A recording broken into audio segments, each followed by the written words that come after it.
देवी सर्वभूतेषु शक्तिरूपेण संस्थिता। नमस्तस्यै नमस्तस्यै नमस्तस्यै नमो नमः। অশুভ শক্তিকে পরাস্ত করে শুভকে প্রতিষ্ঠিত করার জন্য ভগবান শ্রী রামচন্দ্র অকালে আহ্বান করেছিলেন দেবীকে। 108টি নীলপদ্মের অর্ঘ্য নিবেদন করেছিলেন সেই অকাল বোধনে। আর সেই জগৎ মাতৃকা দেবী দুর্গা কবে এবং কিভাবে হয়ে উঠলেন বাঙালির প্রধান আরাধ্যা দেবী, সেই ইতিহাস আমাদের অজ্ঞাত। তবে কথিত আছে উত্তরবঙ্গে দিনাজপুর ও মালদহের জমিদারগণের অনুগ্রহ এবং তত্ত্বাবধানেই বাংলায় শুরু হয় মাতৃদেবীর আরাধনা। অন্য মতে নদীয়াধিপতি ভবানন্দ মজুমদারই হলেন বাংলায় দুর্গা পূজার প্রবর্তক। তবে সে যুগে মূর্তি নয়, মঙ্গল ঘটেই নিবেদিত হতো পূজার অর্ঘ্য। ভবানন্দের বংশধর রাজা কৃষ্ণচন্দ্রের সময়কালে শুরু হয় মূর্তি পূজার প্রচলন। কৃষ্ণনগরের প্রসিদ্ধ মৃৎশিল্পীর দল যে মাতৃরূপ রচনা করেছিলেন তাতে ছিল একাধারে বরাভয় এবং মমতা। কালক্রমে দুর্গাপূজা হয়ে পড়ল জমিদারে জমিদারে বৈভব দেখানোর প্রতিযোগিতা। ইংরেজ শাসকগণও এই সমস্ত পূজায় অংশগ্রহণ করতেন।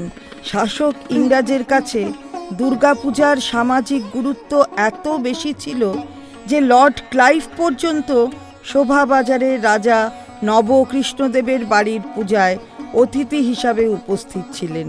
তবে তার উদ্দেশ্য ছিল সম্পূর্ণ রাজনৈতিক।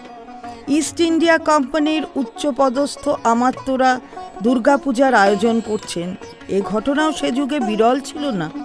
অন্যদিকে মাত্রাতিরিক্ত বৈভব দেখাতে গিয়ে পুজোর ব্যয় বেড়ে গিয়েছিল প্রভূত।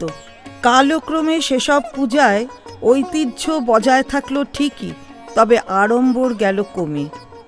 জনমানসে সেগুলি আজ বনেদি বাড়ির পূজা বলে পরিচিত। যেসব বনেদি বাড়ির পুজো আজও স্বমহিমায় উজ্জ্বল, তার মধ্যে বরিশার সাবর্ণ রায়চৌধুরীদের পুজো এবং শোভাবাজারের রাজবাড়ির পুজো অবশ্যই স্বকীয়তার দাবি রাখে। দুর্গোৎসবের ক্রমবর্ধমান ব্যয়ভার নিরূপণ করেই সম্ভবত তৎকালীন বাঙালির মনে উঁকি মেরেছিল একটি সমবেত প্রচেষ্টার ভাবনা। ফলস্বরূপ 1790 খ্রিস্টাব্দে হুগলির গুপ্তিপাড়ায় আয়োজিত হয় বাঙালির প্রথম বারোয়ারি দুর্গাপূজা। 12 ইয়ার বা 12 জন বন্ধুর প্রচেষ্টায় যে পূজা পদ্ধতির উদ্ভব তা ছড়িয়ে পড়ল সারা বাংলায় এবং অবশ্যই শহর কলকাতায়। পূজা আর শুধু জমিদার বা ধনী সম্প্রদায়ের কুক্ষিগত রইল না, হয়ে গেল বাঙালির জাতীয় উৎসব। 1910 সালে সূচিত হলো প্রথম সর্বজনীন শারদোৎসব উত্তর কলকাতার বাগবাজারে। পরিবর্তন শুধু পূজার আয়োজনে হলো না, হলো পূজার আত্মায়, আঙ্গিকে এবং আলোকসজ্জায়। দুর্গাপূজা সীমিত রইল না শুধু ধর্মোচ্চারণের বিধিতে, মণ্ডপ নির্মাণে, প্রতিমার রূপদানে এবং আলোকমালার বৈচিত্র্যে শারদীয় উৎসবটি হয়ে পড়ল সবার, সকল সংস্কৃতির এক ফলিত রূপ। শুরু হলো পাড়ায় পাড়ায় প্রতিযোগিতা। মণ্ডপসজ্জায় প্রদর্শিত হতে থাকলো বিশ্বের বিখ্যাত সৌধ বা স্থাপত্যের প্রতিরূপ। শুধু তাই নয়, নিত্য নতুন শৈল্পিক ভাবনা বা থিম আশ্রয় করে নির্মিত হতে থাকলো প্রতিমা এবং মণ্ডপ।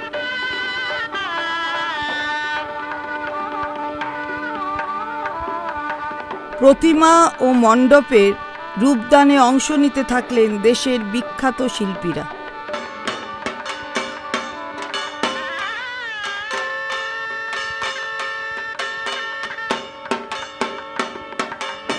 লক্ষ কোটি মানুষের যোগদানে দুর্গোৎসব পরিণত হল সপ্তাহব্যাপী এক অনন্য কার্নিভালে, যা একমাত্র রিও কার্নিভালের সঙ্গেই তুলনীয়।